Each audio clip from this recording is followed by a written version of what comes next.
지금부터 본격적인 토론을 시작하도록 하겠습니다. 말씀드렸듯이 오늘 발표하신 발제 내용과 또 노동조합에서 발표할 핵심적 내용은 지난 1년간 공공상생연대기금의 공공상생 포럼에서 연구자와 노동조합 또 사용자에서 나오신 분들이 계속적으로 토론해 왔던 내용들입니다. 특히 발제에서는 연구자의 관점에서 공공기관 개혁 전환의 중요한 방향과 또 줄기를 이론적 측면에서 발표를 하시도 한다 그러면은 구체적인 내용은 지금부터 토론하는 내용으로 진행을 하겠습니다. 우선 발제하신 분을 제가 다시 소개를 드리겠습니다. 아까 소개하셨습니다만도 공공기관 연구센터에 전 소장을 지냈던 나영재 박사님입니다. 그리고 공공기관 노동체제연구의 새로운 기수로 등장하고 있습니다. 한국노동연구원의 박명준 선임연구원이십니다. 그리고 노동조합에서 구체적인 요구를 발제하신 분은 노동조합에서 정책을 담당하고 계시는 분들이 되겠습니다. 우선은 배동산 공공운수 사회서비스 노조 공공사업팀장입니다. 배동산 팀장입니다. 왜 그러십니까? 그리고 공공노련의 남태석 정책실장님이십니다. 오늘 대선 정책 토론과 관련해서 각 정당에서 참여해 주시기를 저희들이 공식적으로 요청을 했습니다. 그래서 정의당의 조성주 정책연구소 부소장이 나오셨습니다. 그리고 더불어민주당에서는 더불어민주당 대선 캠프의 정책본부에서 기획재정팀장을 맡고 계시는 신성건 산업기술대 교수님이 나오셨습니다. 네, 반갑습니다.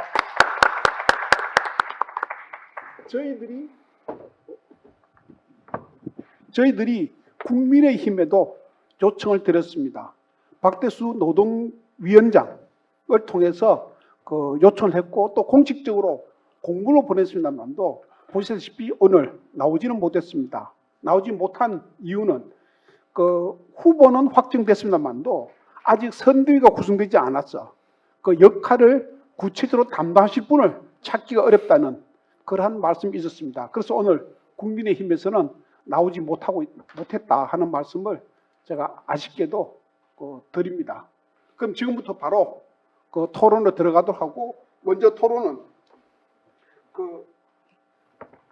남태석 정책실장님부터 먼저 토론하시겠습니다. 제한 시간은 일단 10분으로 제가 드리겠습니다.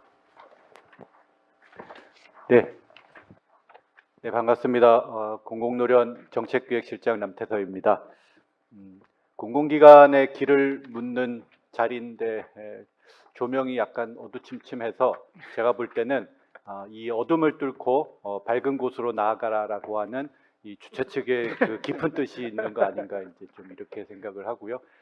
양대 노총의 재단하고 이제 같이 해서 지금 시기 이제 어떤 다음 정권에서의 공공기관의 개혁 방향이 어떻게 가야 할 것인가에 대한 노동자 공공기관 노동자의 이야기를 좀 어떤 나누는 그런 자리라고 생각을 하고요. 저는 제 개인적인 어떤 입장으로서 토론에 임하기보다는 뭐 이렇게 양대노총 공대위도 있지만 또 한국노총 내에 한국노총 공공부문 노동조합 협의회가 있습니다. 공공노련하고 공공연맹, 금융노조 이 세 개 조직이 한국노협이라는 한국노총 내에 협의회를 조직을 했습니다. 지금 2년째 운영이 되고 있고요. 이 한국노협이라는 협의회를 통해서 세 개 조직이 어찌 보면 이제 어떤 정책 제안을 할 수 있는 좀 공통의 내용들을 마련을 했습니다. 상당히 어떤 좀 역사적인 저희 자체적으로는 그런 성과라고 생각을 합니다. 이 세계 조직의 위원장님들이 좀 같이 뜻을 모아 주셔서 이제 가능했던 일이고요. 그래서 한국노협에서 마련한 그 대선 정책 제안 내용을 중심으로 해서 저는 좀 말씀을 드리겠습니다.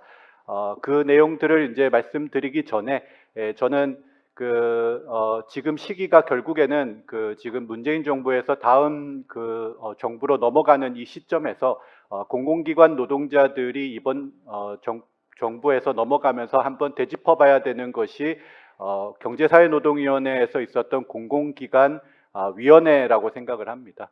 이 공공기관위원회가 마련되기까지 사실은 어려운 과정들이 있었고, 그리고 또 참여했던 상급단체 노동조합의 그 대표자분들의 큰 결단과 결심이 있었습니다. 그리고 지금 뭐 이 자리에는 안 계시는데 우리 재단 이병훈 이사장님이 위원회의 위원장을 맡으면서 어렵게 이제 그 결실을 맺어왔습니다. 그러면서 크게 두 가지의 합의문을 도출을 했습니다. 하나는 노동이사제 도입을 촉구하는 것이었고요. 그리고 또 하나는 임금 체계 개편과 관련돼서 이제 직무 중심의 임금 체계 개편이라는 거였습니다. 근데 이 공공기관위원회를 지금에 와서 평가를 할 때 저는 결국에는 지금 현재 공공기관 운영의 외부적인 지배 구조에 문제가 집약적으로 드러나는 그런 공간과 계기였다라고 저는 생각을 합니다. 먼저 어떤 임금과 관련된 부분에 있어서 임금 체계를 변경하는 거에 합의는 했지만 결과적으로 그 이후의 성과는 보지 못했습니다. 그 핵심적인 이유는 결국에는 기획재정부의 경영평가라고 하는 어떤 절대적인 무기와, 그리고 또 하나는 지침이라고 하는 어찌 보면 빼도 박도 못하게 공공기관을 옥죄고 있는 이 경평과 지침이라고 하는 이 외부적인 지배 구조. 그러니까 공공기관위원회를 통해서는 임금체계 개편에 대해서 사실상 단계적으로 장기적 관점에서 노조 합의하에 이러한 합의를 했음에도 불구하고 경평 단계로 넘어가면 경평에서는 예스 아니면 노만 있는 겁니다. 거기서 단계와 장기 혹은 노조의 합의라는 것은 존재하지 않고 오로지 예스 아니면 노로밖에 되지 않기 때문에 그 경평으로 인해서 오히려 임금체계가 한 발도 더 나가지 못했다라는 것이고요. 그리고 올해 2기 공공기관위원회를 어렵사리 또 열었습니다. 열었는데 이런 어떤 사회적 대화 공간에서의 노정 간의 자리가 마련됐음에도 불구하고 기획재정부는 지침이라고 하는, 혁신 지침이라고 하는 걸 통해서 당연히 노동조합의 결정권이 있는 내용에 대해서도 노조와의 사회적 대화 공간이 열려 있음에도 불구하고 일방적으로 지침을 개정하고, 그리고 공공기관들이 무조건 따를 것을 강요하는, 그러니까 이런 상황 하에서 사실상 어떤 사회적 대화로서의 공공기관위원회가 더 이상의 진전을 보지 못한 이런 안타까움들이 있었습니다. 그래서 저는 이번 정부에서 다음 정부로 넘어가면서 결국에는 이 공공기관위원회의 경험 속에서 나왔던 이 외부적인 지배구조의 문제가 결국엔 어떤 공공기관의 좀 올바른 길로 나아가는, 공공성 강화의 길로 나아가는, 혹은 노동조합의 참여를 이끌어낼 수 있는 어떤 거버넌스를 만드는 것을 가로막지 않았는가, 이제 이렇게 생각을 합니다. 그래서 저희 한국노협의 정책 제안은 주로는 공공기관의 여러 이제 공공성 강화를 위한 길들이 있지만 공통적으로는 어떤 외부적인 지배 구조를 중심으로 정책 제안을 만들었습니다. 잘 아시겠지만 지배 구조라고 하는 것은 이제 외부적인 지배 구조와 내부적인 지배 구조가 있습니다. 외부적인 지배 구조는 공운위와 경영평가와 지침으로 어떤 이야기되는 외부적 지배 구조가 있고, 내부적 지배 구조의 핵심은 노동이사제입니다. 그러니까 노동이사제 부분은 이미 저희가 이제 어떤 정책 제안으로 담지 않은 이유는 이미 합의가 돼 있는 사항이기 때문에 이것은 반드시 다음 대선, 다음 정권이 아니라 이번 정권 하에서 올 국회 내에서 통과가 돼야 된다라고 하는 생각이 있기 때문에 어찌 보면 이게 내부적 지배 구조로서의 정책 제안으로 담지는 않았습니다. 그래서 외부적인 또 길을 밝혀주시네요. 감사합니다. 감사합니다.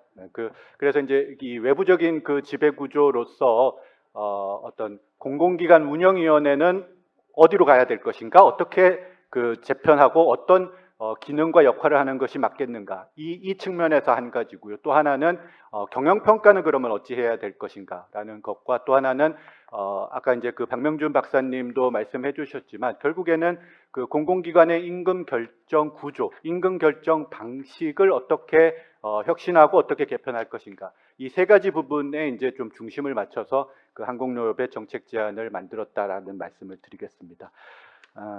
그래서 이제 하나씩 좀 간단하게 이제 좀 시간이 한정돼 있으니까 좀 빠르게 짚어보겠습니다. 일단 공운위 외부적 지배구조로서의 공운위는 그 저희들은 공공기관 운영위원회를 국무총리실로 이관할 것에 대해서 제안을 드립니다. 그 페이지로 보면 114페이지입니다. 개선 방안으로서 공공기관 운영위원회를 국무총리실 산하의 독립행정위원회로 개편할 것을 제안을 합니다. 공공기관 운영위원회를 이제 총리실 산하 독립행정위원회로 개편을 하고, 위원장은 민간인 외부 인사가 맡거나 국무총리가 함께 공동위원장을 맡아서 공공기관 운영위원회의 독립성을 강화하는 방법이고요. 공공기관 운영위원회 사무처를 신설해서 공공기관 운영에 관한 주요 원칙을 심의 의결하는 기능과 함께 정책 조정 및 평가 기능을 담당하고 집행 기능을 기획재정부가 담당하는 방식입니다. 이것은 아까 그 라영재 박사님께서 그 말씀해 주셨듯이 이것은 기획재정부의 예산권을 청와대 또는 어떤 별도의 방식으로 해서 어떤 옮기는 것을 전제로 할 수밖에 없습니다. 그래야지만이 집행권을 확보할 수 있다는 측면에서 좀 이런 전제가 있는 그 정책 제안이다라는 말씀을 드립니다. 그리고 그와 별개로 공공기관 운영위원회의 어떤 기능을 강화할 수 있는 방안으로서 공공기관 운영위원회의 공공기관 인사 검증 기능을 부여하는 방법과, 그리고 어떤 혁신 지침과 경영 지침을 통합해서 내용을 축소하고 기관 특성에 맞는 내용에 초점을 두어서 공공기관 자율 및 책임 경영의 기반을 조성한다라는 것입니다. 그러니까 그 정부 정책에 관련 부분은 시행령에 담고 어떤 지침의 폐지 혹은 그 대폭 축소를 필요로 한다라는 말씀을 드리겠습니다. 이렇게 하기 위해서는 관련 그 공원법의 제정 및 개정이 필요할 것으로 보여집니다. 두 번째는 그 경영평가입니다. 경영평가는 그 운영평가 체계로의 그 전면적인 그 개편이 되어야 된다라는 겁니다.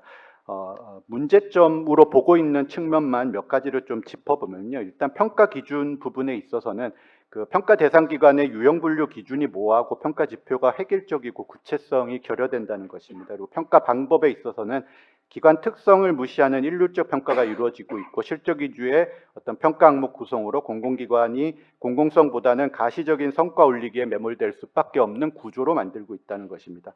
결과 활용도 측면에서는 과도한 성과급 연계로 공공기관 구성원의 사기 저하 원인으로 작동하고 있다는 것입니다. 평가단 운영에 있어서는 평가위원 선정 기준이 불명확하고 매년 재구성하여 평가의 일관성이 저해되고 있고, 전문성이 결여되고, 기획재정부 장관이 평가위원을 위촉하고 있어서 평가단의 독립성이 결여되고 있다는 것입니다.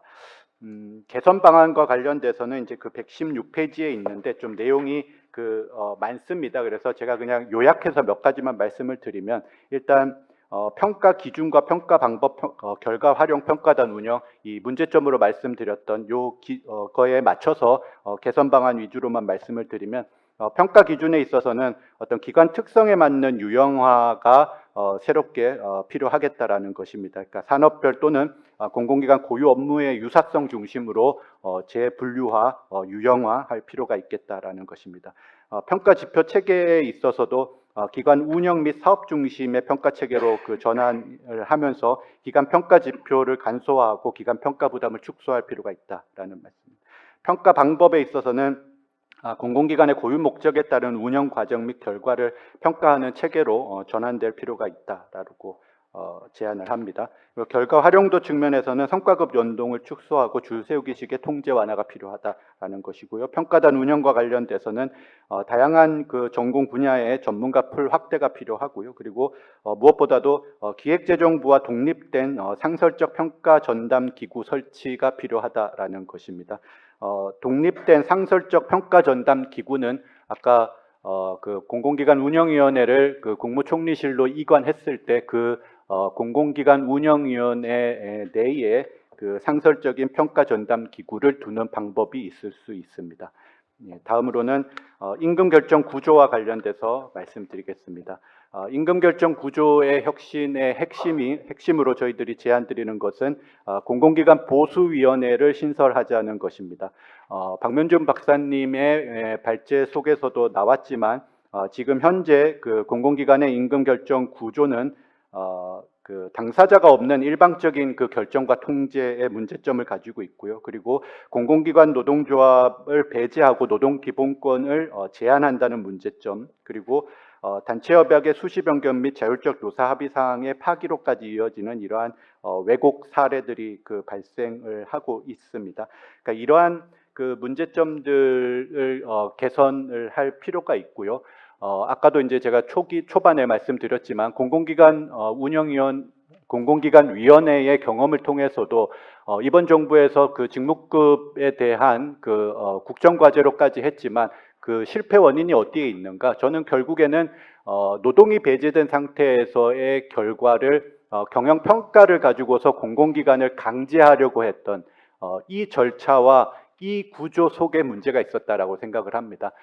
직무 가치가 반영되는 임금이라고 하는 부분에 대해서는 이것이 뭐 전면적이고 혁명적으로 지금 현재 임금 체계가 바뀌지 않는 이상은 노동조합도 지금 현재의 임금 체계 속에 직무 가치를 어떻게 반영할 수 있을 것인가에 대한 그 고민은 있다고 생각을 합니다. 하지만 지금과 같이 일방적인 그 어떤 임금 결정 구조와 임금 결정 방식 하에서는 노동조합이 이 정책을 수용할 수 있는 아무런 기제가 존재하지 않는다라는 것이고요. 그래서 다음 정부에서 뭔가 공공기관의 임금 체계를 얘기를 할 때는 임금 체계만을 얘기할 것이 아니라 임금 결정 구조와 방식을 먼저 얘기를 해야 되고, 그 임금 결정 구조와 방식은 세 가지 원칙이 돼야 된다고 생각합니다. 노동기본권을 보장하고 노동의 참여형 임금 결정이어야 된다는 것과, 장기적으로는 초기업별 단체 교섭이 제도화될 수 있는 원칙 하에서 만들어져야 된다고 생각하고요. 이 원칙 하에서 그 세부적인 그 제안을 드리자면 공공기관 보수위원회를 설치를 하자라고 하는 겁니다. 지금 국내에도 공무원 보수위원회가 있습니다. 물론 공무원 보수위원회가 지금 현재도 가지고 있는 어떤 문제점과 한계점들은 있습니다. 인사혁신처장이 참가하는 속에서 결정된 것을 기획재정부가 일방적으로 변경하고 하는 그러한 문제들은 있습니다만은, 그렇다 하더라도 이제 공공기관의 노동자들은 지금 현재 전혀 어떤 그 창구가 마련되어 있지 않은 이런 문제들을 해결하기 위해서 공공기관 운영위원회 산하에 공공기관 보수위원회를 신설을 하고 이 내에 그 주요 이해관계자들이 참여할 수 있도록 하고 민주적인 절차를 확보를 해야 된다라는 것입니다. 그 구성은 사용자 기관의 대표와 그다음에 노동조합 대표 그리고 민간공익위원 이렇게 그 구성하는 방식이 있을 수 있습니다. 그리고 이렇게 공공기관 보수위원회가 설치가 된다면 그 내에 공공기관 임금조사연구회를 설치할 수 있겠습니다. 어쨌든 그 객관적인 근거, 어떤 뭐 민간 공공 대등의 원칙이 됐던 아니면 어떤 임금에 대한 그 어떤 결정 기준에 대한 타당성을 확보하는 측면에서라도 공공기관 임금조사연구회를 통해서 그 임금조사연구회에서 임금 제도 및 임금 실태를 조사하고 그 내용들을 공공기관 보수위원회로 제공을 하는 그러한 방식이 있을 수 있겠습니다. 그리고 장기적으로는 어쨌든 산업별 노동교섭의 제도화로 가야 하지만, 어쨌든 지금 현재 단계에서는 공공기관 보수위원회를 통해서 어떤 노동의 참여를 보장하는 방식으로 바뀌어가야 되지 않겠는가라고 생각을 합니다. 맺으면서 시간이 다 됐습니다. 맺으면서 말씀을 드리자면 지금이 어떤 그 문재인 정부에서 다음 정부로 넘어가는 이 시기에 우리는 그 공공기관 위원회라고 하는 사회적 대화의 경험을 충분히 갖췄습니다. 하지만 사회적 대화를 해 보면서 말씀드렸듯이 느꼈던 것은 지금 현재와 같은 그 기획재정부 중심의 일방적인 통제 혹은 어떤 일방적인 임금 결정 구조, 이러한 속에서는 노동의 참여를 이끌어낼 수 없다. 라고 하는 것을 다시 한번 경험을 통해서 확인을 했다고 생각을 합니다. 그래서 나영재 박사님도 결론에서 말씀을 하셨지만 결과적으로 어떤 민주적인 그 통제 구조를 만들어 나가는 방식, 그걸 통해서 공공노동자들이 공공부문에서의 어떤 대국민 서비스의 질을 강화하고 공공성 강화로 참여할 수 있는 그 길을 만들어야 된다라고 생각을 하고, 이 자리에 참여하신 민주당과 정의당의 그 담당하시는 분들께도 이러한 제안에 대해서 심사숙고 해주실 것을 당부드리면서 제 토론을 마치도록 하겠습니다. 감사합니다. 예, 최근에 그 공공기관 그 노동조합에 떠오르는 정책통입니다. 그 남태수 실장께서 한국 공공기관 노동조합 협의회 입장을 그 간단하게 말씀드렸고, 크게는 세 가지입니다. 공공기관 외부 지배 구조로서의 어떤 공공기관 그 운영위원회를 그 독립행정위원회로 바꾸자. 이 경우에 위원장은 민간위원장으로, 그리고 특히 예산권은 기재부로 둘 것이 아니라 청와대나 또는 독립적인 예산청으로 옮겨야 된다 하는 걸 중심으로 말씀하셨고, 두 번째는 경영평가. 현재는 사전적이고 전면적인 통제 기조로 작동하는 경영평가를 사회적 가치 중심으로 운영평가로 바꾸면서 사후 컨설팅 기능을 강화하자 하는 내용입니다. 그리고 마지막으로서는 공공기관의 임금 결정 구조를 노동기본권 보장과 노동조합의 참여를 그 핵심으로 하는 공공기관 보수위원회를 구성하고, 공공기관 보수위원회는 공공기관 운영위원회 산하에, 그리고 공공기관 보수위원회 산하에 임금조사연구회를 설치하자. 이 세 가지 방향을 중심으로 해서 말씀을 드렸습니다. 이어서 어떤 토론은 공공운수노조의 공공기관 사업본부 팀장입니다. 배동선 팀장께서 발제를 토론을 하시겠습니다. 네, 반갑습니다. 공공운수 사회서비스 노조라는 긴 이름을 가진 대산별입니다. 공공분야, 운수분야, 그리고 사회서비스 분야까지 함께 노동자들을 조직하고, 그 조합은 약 25만 명 정도가 됩니다. 거기에서 공공기관 분야와 관련된 사업팀장을 맡고 있습니다. 배동산입니다. 반갑습니다. 네, 자료 123쪽을 보시면요, 저희는 이제 공공운수 노조 차원에서는 전체적으로 공공분야, 운수분야, 사회서비스 분야를 좀 아우르는 대선 정책 요구가 있고요. 그 중에서 공공기관과 관련된 대선 정책 요구를 좀 한쪽으로 좀 요약을 해봤습니다. 주된 방향은 그렇습니다. 지금 코로나 시대, 앞서 발제도 있었지만 양극화, 불평등의 시대, 이 와중에 국가의 책임 역할은 사라지고 없는 상황에서 국가의 책임을 강화하고, 그리고 공공기관의 대전환을 이루자라는 겁니다. 그래서 가운데 줄에 보시면 기획재정부를 모두가 가리키고 있습니다. 이제 기획재정부 중심의 관료 체제는 해체하자라는 거고요. 그래서 사회정책 우위에 산업정책을 우로 대전환을 실시하고, 그리고 공공기관 운영위원회는 기획재정부로부터 독립된, 그리고 소유권 부처로서의 역할을 강화하고 민주성과 책임성을 강화시키자라는 겁니다. 그리고 앞서 한국노협 발제에서는 공공기관 보수위원회를 좀 제안을 했었지만, 저희는 좀 한 발 더 나가보자. 지금 앞서 있었던 경사노위 공공기관위원회 한 개, 그리고 지금 현재 있는 공무원 보수위원회 한 개 등을 봤을 때 이런 공고적 기능 이런 정도로는 좀 부족하다. 그래서 직접적으로 노동조합과 정부가 노동자의 임금, 노동조건, 그리고 공공기관의 운영 전반에 대해서 산업 정책 등에 대한 협의를 포함해서 직접 교섭하고 협의할 수 있는 공공기관 노정위원회를 만들자라는 거고요. 그리고 거의 대부분의 내용이 좀 비슷하긴 하지만 경영평가 제도를 개선하고, 그리고 내부 지배 구조를 개선하자라는 겁니다. 그리고 저희는 노동이사제와 관련해서는 즉각 도입이라는 좀 표현을 썼는데요. 즉각이라고 쓴 이유는 마찬가지로 다음 대선을 볼 게 아니라 현 정부 내에서 이번 국회 내에서 반드시 처리하자라는 내용도 같이 포함하고 있습니다. 그래서 이런 형태로 공공기관의 지배 구조를 대전환하고 왼편에 있는 것처럼 공공기관의 역할, 공공기관 자체가 공공성 강화의 목적에 맞도록 관련 법률들도 총정비를 하고, 그리고 보건의료, 사회보험, 그리고 교통, 에너지, 그리고 공공 서비스까지 공공성을 확대하는 방향으로 나아가자라는 게 주된 요구이고, 그리고 오른편을 보시면 노동 정책과 관련된 부분입니다. 그래서 OECD 평균 수준인 20%대로 어쨌든 그것을 목표로 가자. 그리고 그 과도 기준 목표로서 3분의 1을 갈 건지 어떻게 갈 것인지 좀 중간 단계이고, 일단 목표점 자체는 최소한 OECD 평균 수준인 20%대까지 공공 부문을 확장하자라는 거고요. 그리고 이것을 공공 부문 일자리를 확대하기 위해서 필수 서비스로서 지금 민간 영역에서 운영되고 있는 사회 서비스 분야라든지, 그리고 통신, 에너지 등과 관련된 부분에 있어서 재공용화 정책을 적극적으로 추진하자라는 겁니다. 그리고 비정규직을 철폐하고 임금 격차와 불평등을 해소하기 위한 초기업적인 교섭 구조를 만들고 통합적인 임금 결정 구조를 만들자라는 내용 등이 이제 포함되어 있습니다.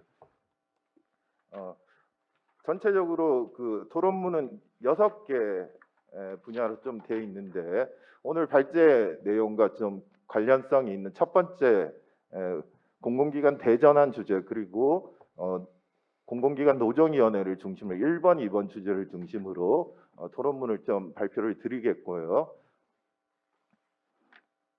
그리고 그 외 사안들에 있어서는 좀 자료를 참고해 주시면 좋겠습니다.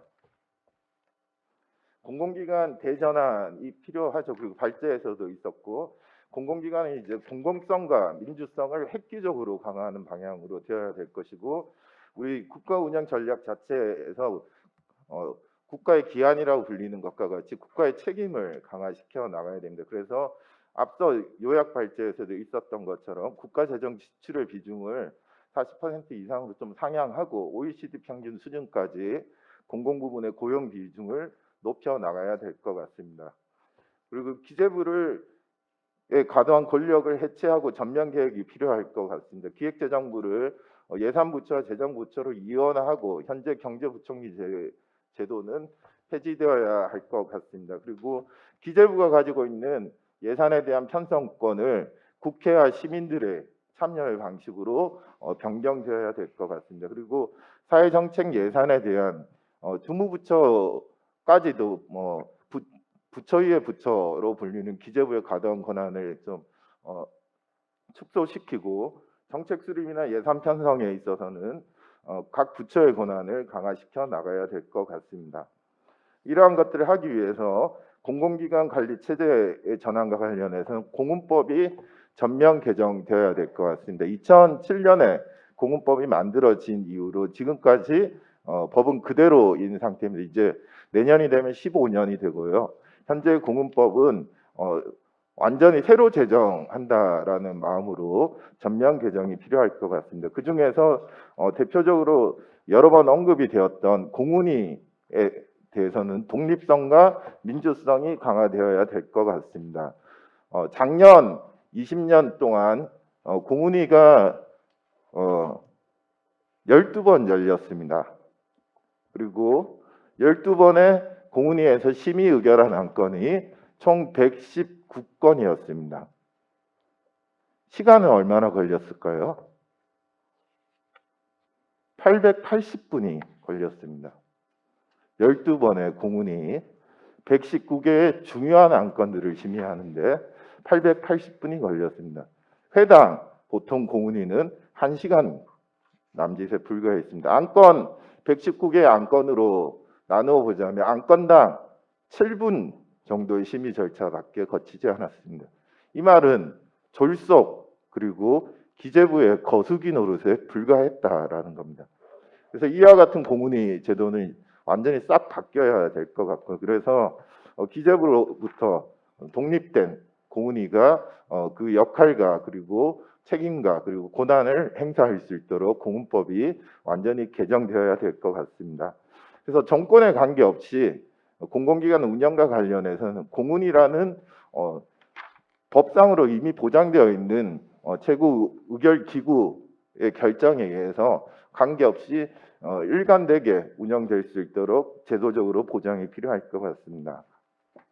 그래서 앞서 발제 그리고 한국노협의 토론문에도 있었던 것처럼 기재부에서 공훈위를 일단 이관하고, 그리고 현재 기재부의 공공정책국은 공훈위의 사무국 형태로 그 역할을 이관해야 될 것 같습니다. 그리고 뒤에 나올 공공기관 노정위원회 그리고 공공기관 평가위원회 등을 공훈위 내의 산하 기구로 설치하도록 해야 되고, 그리고 공훈위는 더 민주적으로 운영돼야 되기 때문에 시민과 그리고 노동계 대표가 위원으로 참여할 수 있도록 변경되어야 될 것 같습니다.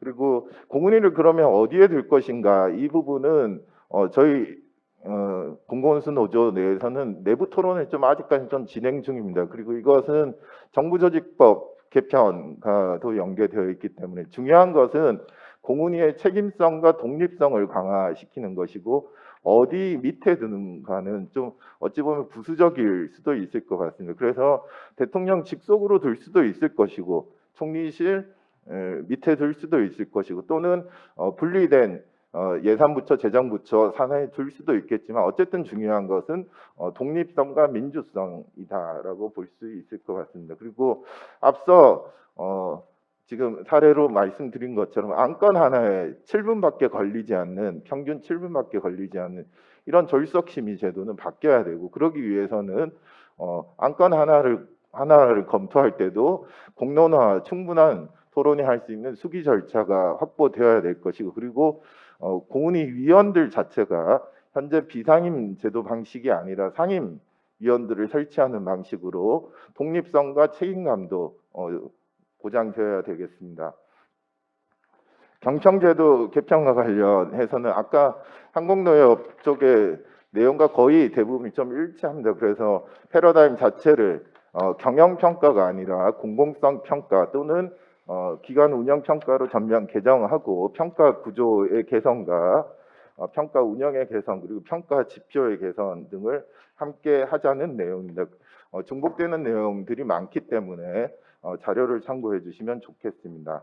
그리고 특히 직무중심 임금 체계 개편과 같이 정부의 정책이 일방적으로 무분별한 평가 지표화되는 것은 지양해야 될 것이고, 그리고 현재 총인건비 적부 방식으로 0점 아니면 3점을 받는 방식은 당연히 전면 개편이 되어야 될 것 같습니다. 그리고 지배구조 개편과 관련해서 마지막으로 내부 지배구조를 개편하고, 이사회 자체가, 공공기관의 이사회 자체가 독립성과 자율성 그리고 민주성을 확보할 수 있도록 개편되어야 될 것이고, 이 과정에서 시민 그리고 노동자의 참여 제도가 구축되어야 될 것 같습니다. 특히 시민과 관련해서는 시민이 기관장이라든지 임원 추천의 과정에서 시민 참여 청문회 같은 방식을 도입해서 시민들이 함께 공공기관의 지배구조와 관련해서 참여할 수 있는 구조들도 마련돼야 될 것 같습니다. 그리고 노동이사제와 관련해서는 즉각 도입이라고 요구를 하고 있지만, 또 한편 한계적인 측면도 있습니다. 현재 노동이사제는 노동을 일종의 대표해서 이사로 참여하고 있지만 조합원 자격이 박탈이 된다든지 이런 문제들이 있기 때문에, 이런 문제들에 대한 개선도 함께 필요할 것 같습니다. 두 번째 주제입니다. 공공기관의 노정교섭을 제도화하자라는 내용입니다. 공공기관 노사관계를 두 단어로 현재를 하자면 획일성 그리고 일방성인 것 같습니다. 이와 같은 구조를 전면적으로 바꿔 나가야 될 것이고, 헌법에 보장되어 있으나 노동 3권이 형해화되어 있는 이 구조를 바꾸기 위해서, 그리고 현재 왜곡된 일방적 그리고 획일적 임금 결정 구조에서 오히려 임금 격차들은 더 커지고 있습니다. 기관 간 임금 격차 그리고 기관 내부에서 정규직 비정규직의 임금 격차도 계속 커지고 있고, 개선될 가능성은 요원합니다. 그렇기 때문에 이것을 임금 및 노동 조건은 노정 교섭의 방식으로 공동 결정을 하고, 이와 관련돼서는 공문법을 전면 개정이 필요할 것 같습니다. 고민이 하나가 있었습니다. 사용자로서 개별 기관들 들을 어떻게 참여시킬 것인가는 고민이었는데 현재 상황에서 공공기관 개별 사용자들의 경우에는 전체적으로 공공기관을 대표하는 사용자 연합회라든지 대표성을 가지고 있지 못한 상황이고, 그리고 개별 사용자들이 공공기관의 공통된 임금을 결정함에 있어서 좀 독립된 의견을 발휘하기에는 좀 역부족인 상황이라고 보여지고, 그래서 공공기관의 공통된 임금 등을 결정하는 진짜 사장은 누구냐, 다들 느끼고 계시지만 현재 구조에서는 기재부다라고 보여지기 때문에, 그러면 진짜 사장인 기재부와 그리고 전국적인 산업별 노동조합 또는 연맹이 대표로 참여해서 직접 노정위원회 방식으로 교섭을 통해서 임금 등 노동 조건을 결정하자라는 내용입니다. 그리고 이 노정위원회에서 합의되는 사항에 대해서는 예산이라든지 각종 지침 등에 대해서 우선적 효력을 부여하는 방식으로 법 개정을 함께 이루어서 노정교섭을 제도화하자는 요구입니다. 뒤에 노정교섭 공문법 외에도 일반 노사관계법인 노동조합법을 개정해서 사용자 단체라든지 그리고 교섭 초기업별 교섭을 활성화하는 방식 등도 함께 고려는 필요할 것 같습니다. 그리고 134쪽에 보시면 그럼 법이 이렇게 만들어지기 전까지는 어떻게 할 것이냐? 그러면 법에 근거하지 않은 공공기관 노정위원회를 운영하면 된다라는 내용입니다. 그리고 실제로 앞서 발제에서도 사례가 있었지만 공무직위원회 같은 경우에는 법제화가 없는 상황에서 총리훈령의 방식으로 공무직위원회가 실제 운영되고 있습니다. 그렇기 때문에 실제 법제화가 되기 전에도 총리훈령이든 의 방식으로 공공기관 노정위원회를 우선적으로 운영할 수 있을 것 같습니다. 뒤에 이제 135쪽부터는 격차 해소와 관련된 임금 체계나 제도에 대한 내용인데요. 핵심적인 요구만 좀 살펴보겠습니다. 현재 직무중심 임금 체계를 강압하는 것은 중단하고 경영평가 지표는 삭제되어야 될 것 같습니다. 그리고 공공부문의 정규직, 비정규직 그리고 기관 간 임금 격차를 해소하기 위해서는 통합적인 임금 제도가 필요하고, 이 통합적인 임금 제도를 마련하기 위해서는 반드시 전체적으로 노정 간의 초기업적인 교섭 구조가 마련되는 것이 어찌 본다면 선결 과제일 것 같습니다. 단순하게 임금 체계를 호봉제에서 직무급으로 바꾼다고 해서 기관 간 격차든 기관 내부의 정규직, 비정규직 간의 임금 격차는 전혀 해소될 수가 없습니다. 그렇기 때문에 격차 해소라는 중요한 과제를 위해서도 임금 제도에 대한 종합적인 개편이 반드시 필요할 것 같습니다. 그리고 단기 성과 중심의 임금 체계는 개선하고, 그래서 현재 경평 등과 관련된 경평 성과급 등은 기본급을 원칙으로 하되 이 전환된 재원에 대해서 어떻게 활용할 것인지에 대해서는 앞서 말씀드렸던 노정위원회에서 교섭을 통해서 충분히 다양한 방안을 모색할 수 있을 것 같습니다. 뒷부분부터는 공공성 강화와 관련된 내용은 좀 자료를 참고하시면 좋겠고요. 142쪽에 안전한 공공기관 만들기와 관련된 내용도 자료를 참고하시면 좋겠습니다. 마지막으로 공공부문 비정규직과 관련해서 적어도 공공부문에 있어서 상시 지속적 업무의 경우에 비정규직 사용이 제한되고 그리고 정규직 전환이 되는 것이 다시 한번 원칙으로 확립되어야 될 것이고, 공공기관 현재 직접 고용 무기계약직 또는 용역청 자회사 방식으로 운영되고 있는 문제점들은 개선하고, 그리고 재직영화를 필요해서 포함해서 근본적인 공공부문에서 비정규직이 사라지고 그리고 비정규직의 차별이 없어지는 방향으로 차기 정부에서 정책 방향이 수립될 수 있도록 강력히 좀 촉구를 드리겠습니다. 네.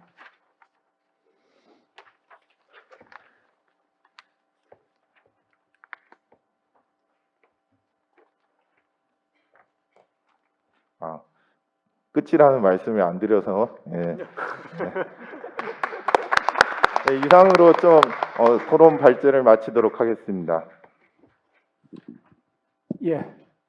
그 공공운수사회 서비스 노조는 제가 알고 있기로서는 그 내부에서 정책팀의 세대 교체가 그 이루어지고 있는 것 같고 그 중심에 배동산 팀장이 있는 걸로 그렇게 알고 있습니다. 그 공공운수노조의 구체적인 계획안은 조금 전에 발표했던 남태수 실장의 항공력보다는 좀 더 포괄적이고 때로는 구체적이기도 합니다. 근데 재밌는 것은 그 요구의 결에 있어 가지고 약간의 차이가 있는 것도 사실입니다. 공공기관 운영위원회를 정부 개혁의 일환으로 진행되는 것이 돼서는 이의가 없습니다만도 좀 더 구체적으로 현재 기재부의 공공정책국을 공공기관 운영위원회의 사무국으로 전환하자. 그리고 아직까지 소속에 대해서는 구체적인 결정을 내리지 못했다 하는 그런 내용들. 그리고 그 조금 전에는 공공기관 보수위를 주장했었는데 지금 배동선 팀장께서는 공공기관 노정위를 구성해서 임금에 관한 노정교수를 시행하고 이것을 그 산업 부문별 집단교수과 결합해서 중충화시키자 하는 제안을 한 점에 있어서는 항공업의 의견과 조금씩 결을 달리하고 있는 것 같다라고 느끼고 있습니다. 이외에도 제반 여러 가지 사항들을 갖다가 발표를 하셨습니다. 다음에는 그 이제 정당들의 그 정의당과 더불어민주당의 의견을 듣는 순서로 넘어가겠습니다. 두 분께서는 짐작하시겠습니다만도 두 분의 발전 내용이 여기 계시는 분들의 그 투표 방침을 정하는데 라고 생각을 있고 알아서 발표해 주시기를 제가 부탁을 드리겠습니다. 먼저 조성주 그 정의당 정치연구소 부소장입니다. 토론에 따라 투표 방침이 정해지는 거군요. 엄청난 압박을 느낍니다. 간단히 하도록 하겠습니다. 저는 정의당의 정책위 부의장을 맡고 있고요. 조성주라고 합니다. 다만 오늘 이제 주로 공공기관 운영과 공공 부분에 대한 그 향후 운영 방안, 개혁 방향 이런 것들이 다뤄졌는데요. 저희도 이제 이 부분의 정책들을 이제 준비를 하고 있지만 아직 이제 완성된 형태는 아니다. 저희가 이제 여러 의견들을 수렴하면서 또는 각 분야별 의견들을 수렴하면서 좀 정리를 하는 과정을 좀 진행 중에 있다 이렇게 말씀드리고요. 지금 답변 드릴 수 있는 부분도 말씀드리겠습니다. 먼저 오늘 발제와 앞에 요구한 토론 잘 들었습니다. 어쨌든 정당에서 나왔으니까 정당 정치 차원에서 고민을 한다면 그러니까 공공 부분, 공공기관을 어떤 관점에서 어떤 철학으로 볼 것인가, 정당이 또는 정치가 이런 것들이 좀 필요하지 않나 이런 생각이 듭니다. 그러니까 일단 이제 민주주의 정치가 당연히 자본주의 시장 경제하고 긴장하고 갈등하는 관계에 있지만 또 하나는 거대한 국가 관료 체제와 민주주의가 긴장하고 갈등하는 과정에 있다고 생각합니다. 정의당 같은 이제 주로 정당 정치는 이 민주주의의 어떤 시민 대표자들로서 국가 관료 체제하고 긴장과 갈등이 있는데요. 근데 이제 의회로 대표되는 정당 정치와 시민 대표자들만이 관료 또는 시장 경제와 갈등하는 것이 아니라 공공기관 공공부문 내에 있는 비판적 견제자로서의 노동조합 역시 그런 의미에서 국가 관료 체제와 갈등하는 민주주의의 수호자나 또는 민주주의 시민대표 같은 역할이 공공기관, 공공부문 노동조합들에 있다. 그러니까 공공기관이나 공공부문 노동조합들의 어떤 정책 요구와는 어떤 의미로서는 정부 운영을 민주주의가 정부 운영을 어떤 방향으로 할 거냐라는 질문과 굉장히 밀접하게 맞닿아 있다고 생각합니다. 그런 의미에서 오늘 발제에서도 제안해 주셨고 또는 토론에서 나왔던 요구안들은 전체적으로 이제 공공성 강화, 우리는 공공성 강화 당연히 동의하는 정의당이 동의하는 이제 명분이지만 그것의 의미는 또 민주주의의 활성화라는 측면하고도 연관이 돼 있다. 아마 기재부나 관료 체제에 대한 여러 가지 비판들이나 문제의식들은 그것이 민주주의를 경직화시키는 것과 굉장히 밀접하게 연관되어 있기 때문이다라고 생각합니다.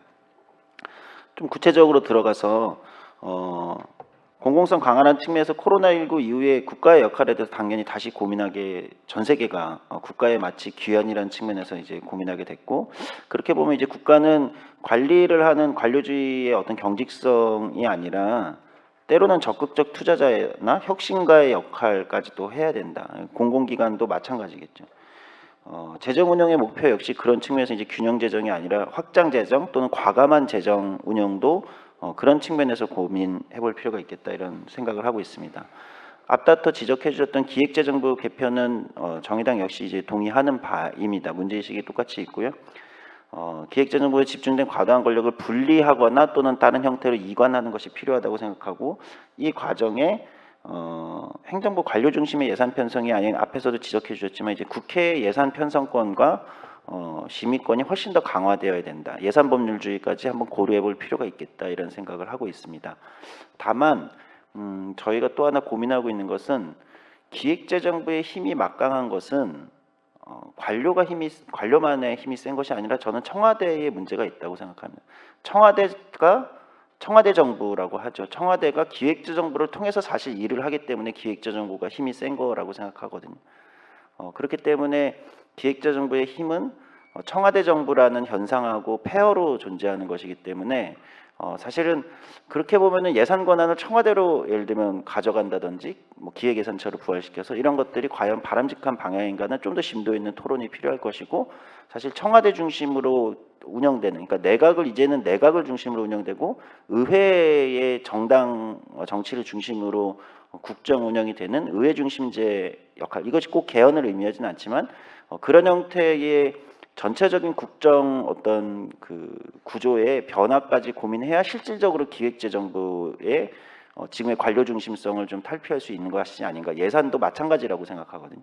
그런 고민을 좀 정의당이 하고 있어서 최근에 정의당이 이제 약간 정부의 전체적인 어떤 그 권력구조 개편 문제를 같이 고민하고 있다 말씀드리고요. 공공기관 운영위원회 개혁은 당연히 이제 동의되고 정의당 역시 고민하고 있습니다. 근데 이제 어디에 둘 것이냐는 아까 말씀드린 대로 국무총리실이냐 독립행정위원회냐 이 논의 이전에 아까 말씀드린 전체적인 국정 운영의 중심을 의회 중심제로 갈 거냐 아니면 지금처럼 청와대 정부와 페어를 이루는 청와대 기획재정부 이 페어 시스템으로 갈 거냐 이 사이에서 조금 더 심도 있는 고민을 한 다음에 거기에 맞게 공공기관 운영위원회가 공공성을 최대한 실현시킬 수 있는 곳으로 배치되는 것이 맞지 않을까 이런 고민이고 조금 더 좀 다듬어서 대선 기간 중에 발표하도록 하겠습니다. 노동이사제는 저희 역시 뭐 법안 발의하고 동의하고 있고요. 다만 과도기적 단계를 좀 상정할 수 있지 않을까? 물론 저희도 이제 법안이나 이런 건 지금 말씀하신 대로 즉각적 시행과 이런 것들이 있지만 어떤 면에서는 최근에 뭐 아시겠지만 조합원 자격을 유지해야 된다고 예를 들면 조합원이 아닌 사람이 노동이사로 이미 직원들의 투표로 당선되는 경우들이 일어나고 있는 걸로 알고 있습니다. 그러니까 그리고 복수노조 상황에서 일노조와 이노조의 노동시장을 둘러싼 갈등의 격화가 실제 다수노조 노동조합의 리더십을 위협하는 현상이 없다고 할 수 없거든요. 저희 분석에 따르면 그렇기 때문에 오히려 노동이사 제도는 노동조합의 힘을 강화시키는 그러니까 노동자들의 힘을 강화시키는 형태로 가야 된다는 것이 원칙이라고 한다면 현재 노동이사 제도보다 조금 더 다른 방식 오히려 저는 상급단체가 노동이사로 오는 것도 충분히 오히려 고려해 볼 필요가 있겠다 이런 측면에서 조금 다양한 형식의 노동이사 제도를 고민해 볼 필요가 있겠다 이고 저희도 이제 그런 고민을 좀 심화시키고 있습니다. 빨리 가겠습니다. 이제 사회정책부서 중심으로 저희는 노동부하고 복지부를 사실 합쳐야 되는 것이 아닌가 이렇게 해서 노동복지부로 사회부 정책 중심으로 좀 국정 운영을 가야 된다고 생각하고요. 나머지 사회보험이나 공공의료 확충 뭐 이런 이제 사회 공공성 강화 측면은 저희는 대부분 이제 비슷한 의견에 있을 것 같습니다.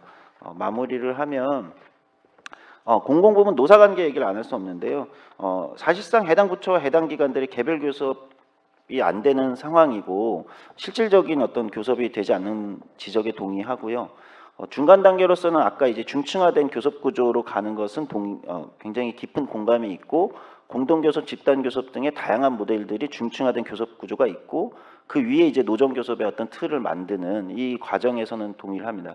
다만 단계적으로 이제 중층화된 교섭 구조에서 최근에 급격히 늘어난 이제 공공부문 자회사들까지 어떻게 이 교섭 시스템에 집어 넣을 것이냐 이게 같이 고민될 필요가 있겠다라는 고민이 이제 최근에 당내에서 제기되고 있어서 그 고민을 같이 좀 결합해서 좀 공공부문 노사관계 틀을 짜볼 정책을 제시할 고민을 하고 있습니다.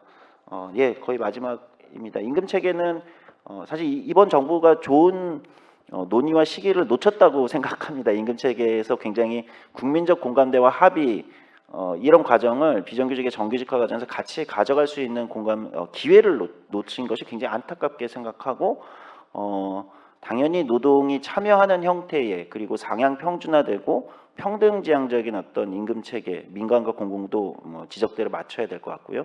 이런 부분으로 이제 갈 수 있는 새로운 모멘텀을 어떻게 만들 것이냐가 좀 실질적인 고민일 것 같고 원칙에 있어서는 당연히 제안해 주신 내용들에 동의를 하고 있습니다. 마지막으로 앞에 서두에서 말씀드렸다시피 공공부문 노동조합의 요구들이라는 것이 단순히 이제 개별 기관의 민원성 요구가 아니라 조금 더 정부 운영 전체를 놓고 사회의 방향성을 어떻게 고민하는 이런 요구로 저희는 인지하고 있고 그런 차원에서 좀 배열해서 재배열해서 저희도 이제 정책에 반영하고 요구안에 좀 받들도록 하겠습니다. 네, 이상입니다. 예, 고맙습니다. 그 큰 방향에서는 크게는 동의하면서 역시 세부적인 내용에서는 조금씩의 결의 차이를 보이고 있습니다.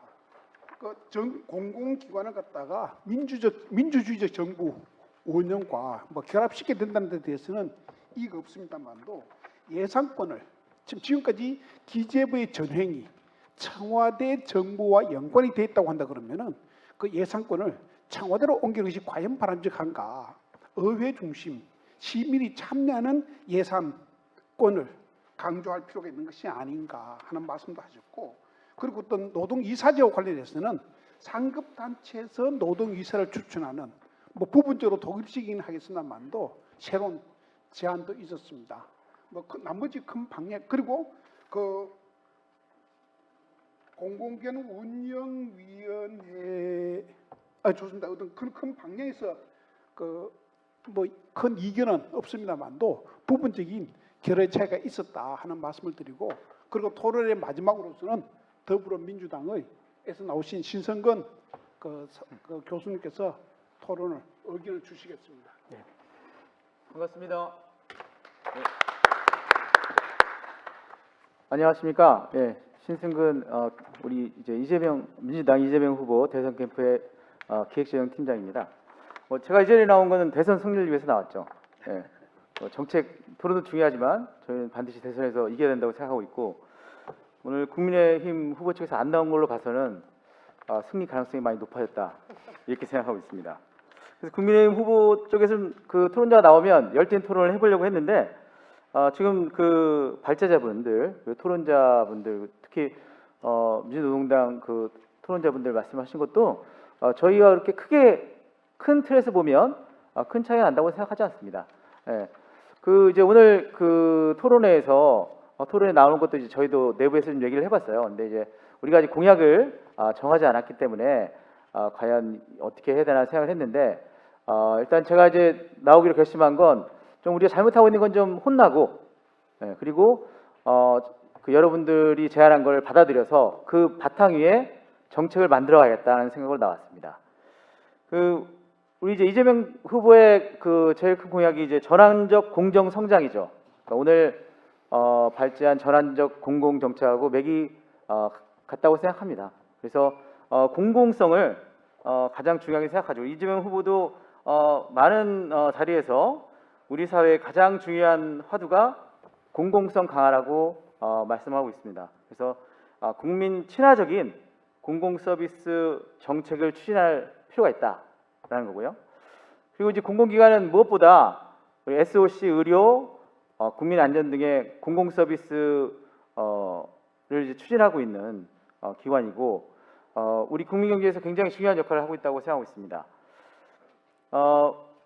이제 우리가 지금 추진하려고 하는 전환적 공공정책 모색에서 우리 제 입장에서 생각하면 제일 중요한 거는 국민의 공감이 아닐까라는 생각을 하거든요. 그래서 국민의 공감을 얻은 전환적 공공정책을 추진해야 우리가 지금 제기하고 있는 많은 현안들, 뭐 임금, 뭐 평가, 뭐 이런 부분들이 자연스럽게 해결될 수 있다라는 생각을 하고 있고요. 기획재정부의 과도한 권한 집중, 그다음에 비대해진 관료 체제 이런 부분에 대해서 개편 논의는 불가피해 보이는 것 같습니다. 예. 이재명 후보도 여러 차례 말씀을 한 것 같고요. 그래서 그게 어느 방향으로 가야 되냐는 오늘 이제 토론이나 발제한 내용을 기초로 해서 저희가 좀 더 많은 고민을 해봐야 될 것 같습니다. 개인적으로 저는 이제 그 민주당에서 보좌관 생활도 하고 기획재정 전문위원도 했습니다. 그래서 박근혜 정부 때는 외환은행 노조와 함께 론스 사태 때 그 추운 겨울에 가두 투쟁도 많이 했습니다. 정말 추웠습니다 그때는. 예, 많이 해봤고 그 다음에 저희 그 박근혜 정부 때는 제가 민주당 기획재정 전문위원 하면서 정말 어려운 일이 많아가지고 그 공공운수 노조 전문위원님들 포함해서 많은 분들께 여쭤가면서 정책을 추진했던 기억이 있습니다. 앞으로 저희도 열린 마음으로 모든 정책을 수용해서 앞으로 그 공약을 만들어 갈 텐데요. 지금까지처럼 여기 계신 모든 분들이 많은 격려와 또 조언을 해주셔서 좋은 정책을 만들어 갈 수 있도록 도와주시기 바랍니다. 이상입니다. 예, 어떤 들으시는 분이 뭐 조금씩은 뭐 실망하실 수도 있겠다라고 생각을 하고 있습니다. 근데 그 신 팀장께서 하셨던 중요한 이야기는 어떤 큰 차이는 없고, 그리고 아직 공약이 정해지지 않았지만은 오늘 제안된 내용을 바탕으로 해서 공약을 만들겠다는 굉장히 긍정적인 신호는 주셨습니다. 그래서 이상으로 우선 그 토론하신 분들의 그 네 분의 토론은 여기서 마치도록 하겠습니다. 그러면은 우선 플로에 계신 분들이 뭐 자유롭게 의견을 주셨으면 좋겠다라고 생각을 하고 있습니다. 말씀들 하시죠.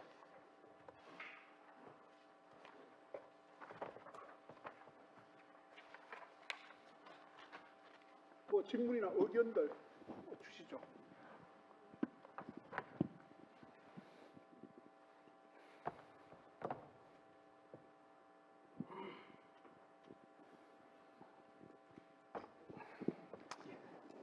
예, 저는 그 전력노조 위원장을 하고 있는 최철호라고 합니다.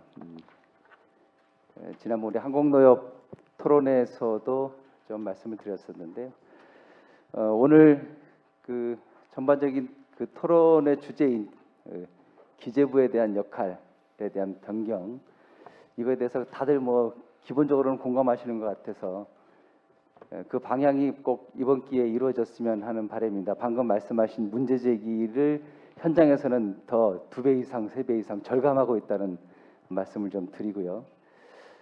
양 당에서 좀 더 구체적인 안들을 좀 갖고 나오시기를 기대했는데 좀 실망스럽다라는 말씀을 좀 드리고, 두 가지 좀 질문을 좀 드리겠습니다.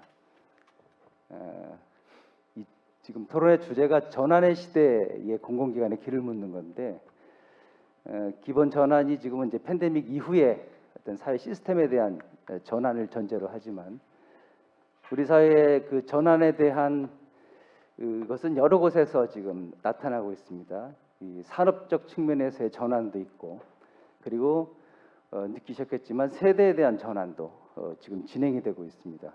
그 두 가지 측면에서 특히 이제 민주당에서 지금 이 산업적 측면에 여러 가지가 있습니다. 저는 이제 한전에 근무하니까 에너지 전환과 관련한 고민들을 좀 깊게 해주셨으면 좋겠다라는 것인데, 그중에 특히 지금 진행되고 있는 에너지 전환이 신재생에 대한 그 환경적 측면의 어떤 전환이 이제 앞으로 대세고 필요성은 이제 절감합니다만, 공감을 하고 있습니다만은, 그 진행이 지금 민간 위주로 진행이 되고 있거든요. 지금까지 진행되어 온 신재생의 거의 70% 이상이 민간이 진행하고 있습니다. 이러한 것을 주장하는 민주당 내 목소리도 굉장히 높고요. 마치 그것을 대변하는 듯이 무슨 에너지 고속도로와 같은 이런 아주 애매한 투의 후보자님의 말씀도 있었고, 이것을 좀 더 앞으로 정책을 준비하는 과정에서 공공성이 분명히 담보가 되는 그리고 공공이 주도가 되는 에너지 전환이어야 한다. 이런 정책에 대해서 혹시 내부적으로 검토가 있으셨는지 한번 묻고 싶고요. 그다음에 또 하나는 아까 발제문에도 있었습니다만 마지막에 이제 포용적이라는 말이 오늘 많이 쓰입니다. 이 전환한 시대에 어떤 포용적이라는 말은 이제 좀 더 약자를 배려하자는 측면으로 들리고요. 그리고 이제 정의당에서 말씀하실 때 정의당이 어떤 당의 어떤 그 정책에 대한 기조가 여전히 이제 약자 중심이 이제 좀 더 비중이 높고 그러다 보니 여기도 보면은 이제 공공기관 안에 자회사라든가 비정규직 말씀을 많이 합니다. 근데 이제 현실은 인천공항공사에서 보셔서 아시겠지만 요즘 MZ 세대들의 어떤 세대 전환 과정에서의 주도권을 쥐고 있는 MZ 세대의 공정에 대한 개념은 썩 그렇게 포용적이진 않습니다. 그런 부분에 대해서 조금 더 확장성 있는 메시지나 정책이 나와야 되는 것 아닌가. 여전히 특정 계층이나 특정 부류 집단의 이해를 대변하고자 한다 그러면 저 오른쪽에 계신 분들의 특정 이해나 집단을 대변하는 것과 크게 다르지 않지 않는가. 좀 더 대중적인 정책이나 메시지가 좀 나와야 되는 것이 아닌가. 이런 세대 전환에 대한 생각이 어떠신지 그 두 정당에 오신 두 분께 각각 좀 여쭤보겠습니다. 예, 그 최초로 그 전력노조 그 위원장께서 그 에너지 전환과 관련해서 공공주도의 에너지 전환, 공공주도의 신재생 에너지 확충에 대해서 말씀하셨고, 이와 더불어서 확장성 있는 그 메시지로서의 어떤 그 세대 전환에 대해서 질문을 하셨는데, 좀 이따 이 질문에 대해서는 그 조성주 부의장님과 그 신성건 팀장께서 뭐 답변이 가능한 만큼 답변해 주시기를 부탁드리겠습니다. 또 의견 있으신 분 말씀하시죠. 예, 예, 말씀하십시오. 예, 마이크.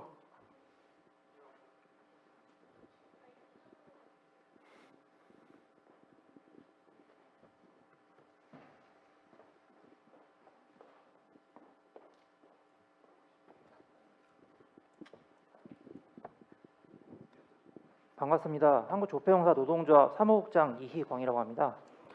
저는 그 발제문 중에서 좀 궁금한 사항이 있어서 여쭤보고 싶은데요. 기본적으로는 이제 그 118페이지 보는 것도 그렇고 전반적으로 제가 보기에는 공공기관 임금 체계에 대해서 민주적 지배 구조를 도입하셔야 된다고 선언적인 문언이나 그러한 원칙 총론적인 말씀을 해주셨는데, 이거에 대해서 상세하게 어떻게 할 것인지, 그리고 뭐 일례로 공공기관 운영위원회 산하, 공공기관 보수위원회 같은 경우에도 뭐 기관협의 대표, 노동조합 측 대표, 공익위원 대표 5인을 어떻게 선발할 건지에 대한 구체적인 방안이 좀 토론을 통해서인지 아니면 다음 토론회가 있을 때 추가적으로 좀 언급을 해주셨으면 좋겠습니다.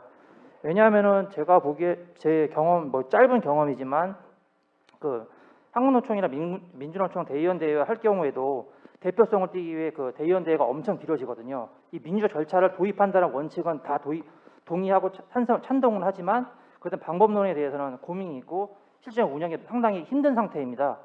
이거에 대해서 좀 세부적이고 구체적인 방안을 좀 논의를 해주셨으면 하는 바람 때문에 질의를 드리게 되었습니다. 예, 그 공공기관 보수위원회의 구체적인 구성, 어떻게 대표선을 확보할 것인가 관련한 질문이었고, 남태수 실장께서 아마 답변을 부탁드리겠습니다. 혹시 또 의견 있습니까?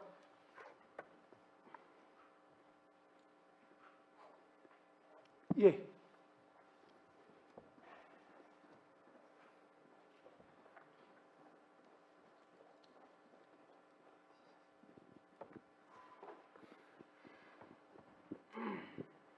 예, 사무금융노조 정책실장 맡고 있는 김경수입니다. 저희 사무금융노조 산하에도 예탁결제원, 예금보험공사 등에서 공공기관들이 몇 군데 있습니다. 관련돼서 오늘 국민의힘에서는 안 나오셨는데 국민의힘 윤석열 후보 같은 경우에는 사실 지금 최근 발언들이 좀 위험한 발언들이 굉장히 많지 않습니까? 그리고 이제 이재명 후보 같은 경우에도 11월 10일 날 그 관훈클럽 토론회에서 강성노조의 싹을 자르겠다 이번 참에 끝장을 내겠다 이런 발언들을 위험한 발언들을 하고 계세요. 근데 저는 사실 두 보수 양당 후보가 당선된 이후에 공공부문 노사관계가 큰 파국을 맞을 수도 있겠다. 왜냐하면 예산을 통제할 수 있고 관리가 가능하다는 지점에서 공공부문부터 시작해서 민간으로 이어지는 노사관계의 파탄이 양 후보로부터 나오지 않을까 이런 우려를 가지고 있거든요. 그 부분에 대해서 어떻게 생각하시는지 묻고 싶습니다. 대기업 강성노조가 이재명 후보가 말하는 대기업 강성노조가 어디인지 공공부문인지 아니면 민간 부분인지부터 이야기해 주시기 바랍니다. 예, 이재명 후보가 당선됐을 경우에 오히려 노사관계가 파탄날 수도 있지 않겠는가 하는 우려를 전 말씀하셨고 이 답변 역시 신성근 팀장께 부탁을 드리겠습니다. 뭐 이게 편하게 또 질문하시죠. 예.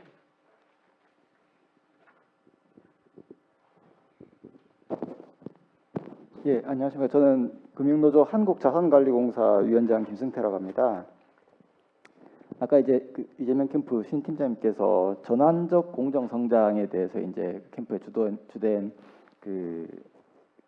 이슈를 가져간다고 얘기를 하셨는데, 예, 현재 문재인 정권의 소득주도 성장이 또 오버랩되지 않을 수 없는 부분이 있습니다. 이 공정이라는 것에 대해서 동일 임금, 동일 노동, 동일 임금 이런 부분들도 이제 회자가 되고 있고, 실제 저도 노동조합을 시작하면서 특히 공공기관 같은 경우는 총액인건비라는 파이가 묶여 있기 때문에 그것을 이제 어떻게 공정하게 배분하냐라는 부분을 또 저도 이슈를 제기를 했었거든요. 그래서 간단하게 이제 비유적으로 그때 제가 저희 조합원들한테 퀴즈를 냈었는데, 실제 빵 하나를 공정하게 나누는 방법에 대해서 질문을 했을 때 이제 정답으로 나오는 거는 한 사람이 먼저 자르게 하고 그 다음 사람이 그걸 먼저 선택을 하면은 앞에 사람이 최대한 공정하게 자른다라는 이런 전체적인 룰을 제가 설명을 했었거든요. 그렇다고 하면은 이제 전환적 공정 성장에 대해서 이제 크게 두 가지 관점에서 우리 갖고 있는 파일을 어떻게 공정하게 나눌 거냐도 이제 중요한 문제이지만, 그 다음 이제 이 파일을 어떻게 키울 거냐 하는 부분에 대해서도 굉장히 중요한 문제인 것 같습니다. 그래서 제가 아까 먼저 말한 소득주도 성장이라는 현재 정권의 그 부분이랑 오버랩된다고 생각을 한 부분이거든요. 이거에 대해서 지금 공공기관이 지금 현재의 총액인건비 제도나 아니면 경영평가 제도 이런 그리고 전반적인 지침으로 통제되는 부분을 조금 자율적이게 맡겨야, 저희 금융노조 같은 경우도 산별 교섭을 하고 있지만 실질적인 임금은 정부의 공무원 수준의 통제를 받고 있는 이런 부분들을 보았을 때 조금 더 기관의 자율성이나 공공기관의 자율적인 운영을 좀 보장을 해줘야 실질적인 국가 경쟁력을 공공기관들이 갖춰나갈 수 있지 않느냐 생각이 들거든요. 실질적으로 공무원들이 정부 부처가 할 수 있는 것에서는 제도적으로 그리고 실제 구조적으로 한계가 있겠지만, 전환의 시대라는 타이틀을 지금 현재 저희가 논의하고 있는 자리에서는 뭔가 민간 기업까지는 아니지만 공공의 부분을 가지면서 실제 좀 더 혁신성을 가져갈 수 있는 공공기관의 자율성 보장이 더 중요할 거라고 생각이 듭니다. 그래서 그 부분에 대해서 좀 더 부연 설명을 해주시면 좋을 것 같습니다. 예, 자산관리공사 노조위원장의 질문은 전환적 공정성장을 이야기하면서 실제로 이것이 제대로 이루어지지 않고 있다. 그래서 특히 임금 결정 구조 관해서 공공기관 어떤 종사자 또는 노동조합의 어떤 자율성, 참여를 말씀하셨고, 이거는 어떤 신성근 팀장뿐만 아니라 나중에 조성주 부장께서도 의견이 있으시면은 발언해 주시면 좀 좋겠습니다. 예, 마지막 한 분만 더 제가 의견을 듣겠습니다. 예, 말씀하십시오. 예. 네, 안녕하세요. 저는 공공운수노조 의료연대본부 권은혜 부장이라고 합니다. 일단 앞에서 두 노조가 기재부 비판을 하시면서 경영평가 중심으로 공공부문 평가하거나 단체협약, 임금, 노동조건에 노동자 배제시키는 걸 문제라고 한 점에 매우 공감을 하고, 저희는 국립대병원이 소속되어 있는 의료연대 본부인데요. 국립대병원도 이제 경영평가를 하는데 그 내용들을 보면 몇 년째 똑같은 문구를 그대로 복사 붙여넣기 해서 경영평가를 하고, 그 내용들을 보면 환자를 더 잘 치료하거나 그리고 이제 간호사나 그 의료 기술사 등의 그런 의료인들 그리고 이제 병원 노동자들이 환자를 잘 치료하는가 이런 질적인 부분보다도 약간 맥락 없고 뜬금없는 부분들을 평가하는 게 있어서 저희가 좀 많은 비판을 하고 있어서 오늘 말씀해주신 내용에 되게 많이 공감을 했습니다. 그래서 그중 평가 중에 하나는 서울대병원의 경영평가 중에 하나로 들어가 있었던 건데 서울대병원에는 강성노조가 있다. 그래서 그것 때문에 안 좋은 평가를 내리고 이런 부분도 있었거든요. 그래서 저희가 굉장히 강하게 비판하고 규탄했던 것도 있었는데 어쨌든 그런 경영평가가 운영적인 부분을 공공성 중심으로 평가가 바뀌어야 된다는 점에 매우 공감을 합니다. 저의 질문은 일단 그 남태섭 실장님이 발제하신 부분 중에 공공부문 내부 임금 격차가 심하다고 말씀을 해주셨는데 제가 생각했을 때는 그것도 굉장히 심한 만큼 민간과 공공기관의 그 임금 격차가 한국이 매우 심하다고 생각을 하거든요. 요즘에 가장 문제로 떠오르고 있는 게 공공기관 혹은 이제 그 세대 갈등 문제인데 젊은 사람들이 어떻게 해서든 공공기관에 들어가려고 막 노량진에서 공부하고 이런 것들이 아무래도 민간기관보다 훨씬 더 안정성 있고 나중에 나이를 먹었을 때 훨씬 더 좋기 때문에 가려고 하는 거고 그래서 이제 공공부문 비정규직 정규직화에도 굉장히 맹렬하게 반대하는 것도 그런 이유라고 생각을 합니다. 그래서 박명준 선생님이 아까 주발제를 하실 때 한국 노동시장 이중구조 문제를 언급을 하시면서 이 공공부문의 변화가 민간으로 퍼져나갈 수 있게끔 고민을 해야 된다라고 이제 말씀을 해주셨던 거에 굉장히 공감이 갔고요. 그래서 저는 두 노조에서 이게 아무래도 이제 공공기관의 미래를 묻는 것이기는 하지만 공공기관의 노동조합이라고 한다고 하더라도 이 민간과의 그 격차 문제를 고민을 할 수밖에 없다고 생각하고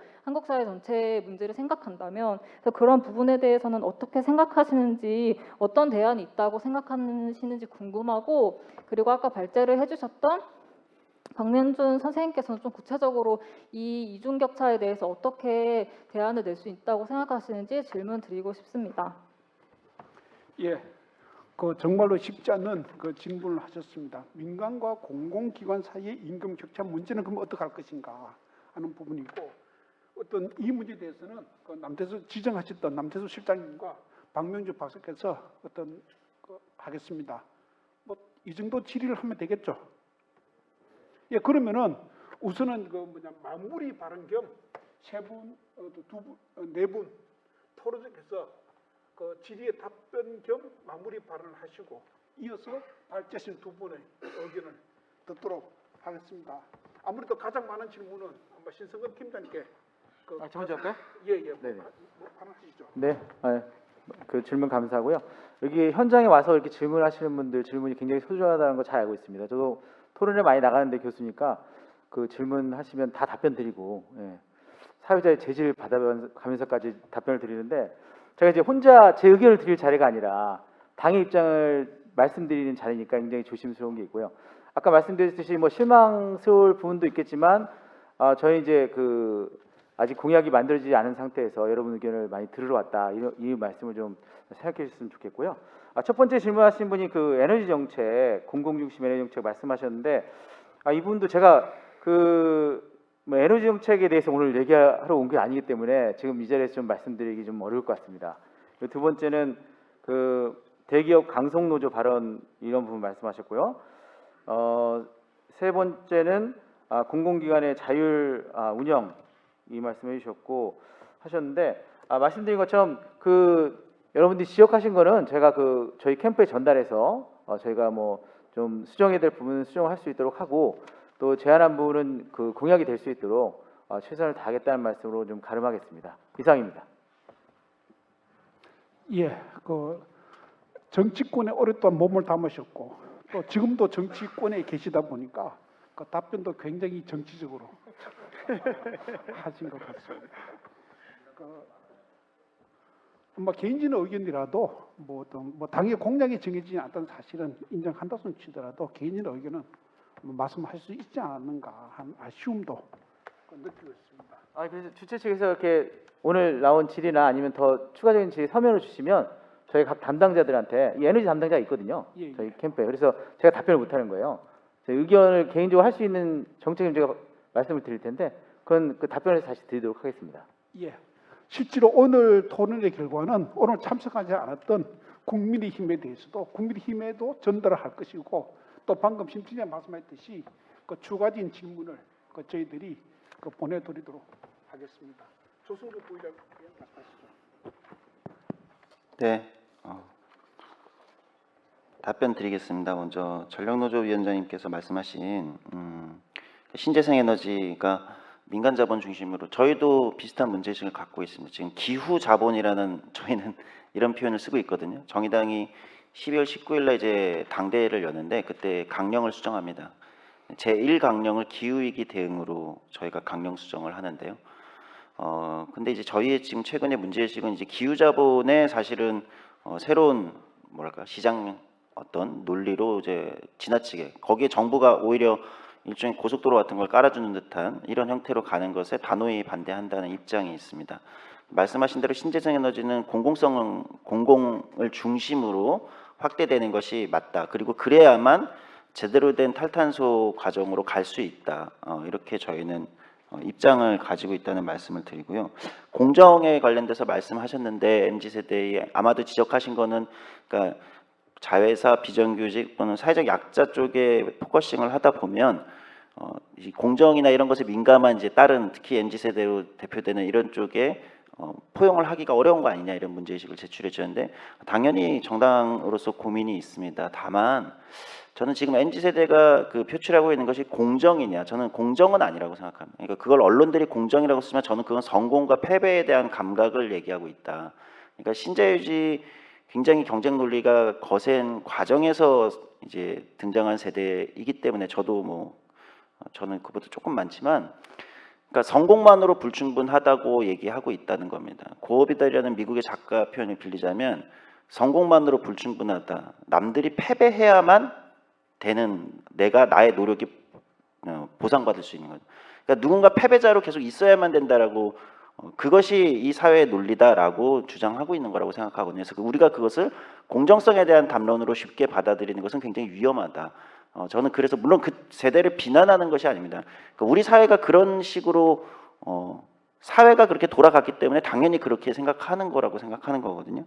그래서 그 부분은 조금 저희도 이제 말씀하신 더 포용적인 메시지를 고민하겠지만 또 원칙은 또 저희대로 지켜야 되지 않을까 생각하고요. 그 다음에 아까 공공기관 자율성 얘기하셨는데 마리아나 마츠카토의 그 기업가 연구가 그러니까 최근에 정의당이 계속 공공 부분에 대해서 고민하고 있는 한 축은 공공 부분을 중심으로 공공성을 강화하는 게 있지만 공공 부분이 지금 코로나19 또는 대전하는 시대에 혁신가적 역할을 해야 된다. 오히려 민간보다도 더 솔직히 민간은 리스크는 사회화하고 이유는 다 가져가는 거잖아요. 근데 공공 부분은 사실은 리스크가 일정 정도 있더라도 과감하게 혁신하고 투자하고 그건 자율성이 있어야만 가능한 영역이라고 생각하고 그런 역할을 공공이 하는 것이 코로나19 이후에 포스트 코로나의 굉장히 공공 부분의 주된 역할이 아닌가 이런 고민 하에 지금 정책을 구성하고 있다 말씀드리면 아마 답변이 대부분 된 것 같습니다. 네, 이상입니다. 예, 고맙습니다. 그 다음 그 답변 겸 어떤 마무리 발언은 그 남태수 실장께서 하시는데 특히 질문하고 두 가지입니다. 공공기관 보수위원회 대표 선택을 확보할 것인가 하는 부분과 공공 민간의 임금 격차 문제는 그럼 어떻게 우리가 바라볼 것인가를 네, 두 분 질문 감사합니다. 두 분이 그 저기 조폐공사 노조에서 질문 주셨고 서울대병원에서 노조에서 질문 주셨는데 뭐 우연찮게도 두 분 다 이제 공공운수 소속이신데 저에게 질문 주신 거는 이 양대노총 토론회의 의미를 깊이 살리셨다 이렇게 생각을 해서 하여튼 감사드리겠습니다.